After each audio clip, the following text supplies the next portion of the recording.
English. I went to Parliament this morning with the idea of putting what I have said or what I feel on the floor of the House. 4 ministers have raised allegations against me in Parliament House.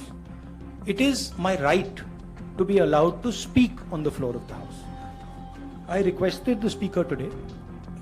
I went to his chambers and I requested him and I said, look, I would very much like to speak.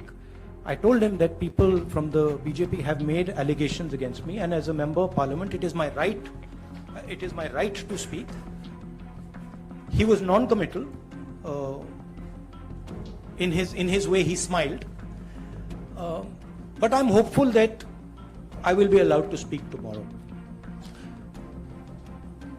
What is going on here? This story started the day I gave my speech in Parliament about Mr. Adani.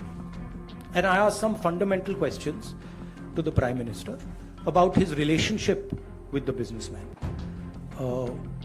about how Mr. Adani has been given pretty much the entire India-Israel defense relationship, how he's been given the Bombay airport, other airports, how rules have been changed to allow him to be given these things.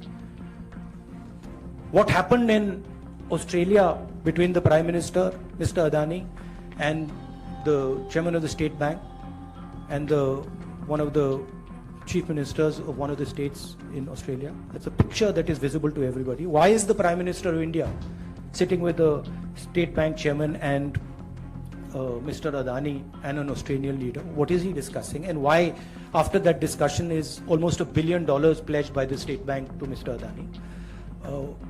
What was said in Sri Lanka? Why Mr. Rajapaksa, a person has made a statement saying Mr. Rajapaksa told him that Mr. Adani was given the contract and it was basically Mr. Modi who told him.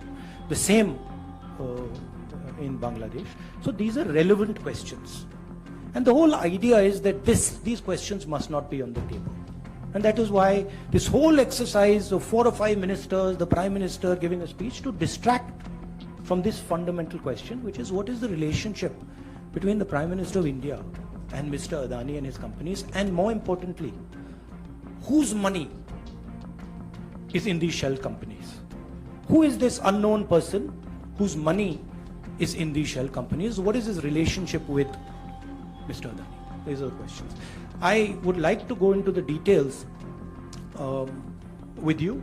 Unfortunately, I'm a member of Parliament and I'm hopeful that I will be allowed to speak in Parliament. So I would like to first place my statement on the floor of the House, and then after that I'll be happy to have whatever discussion you want.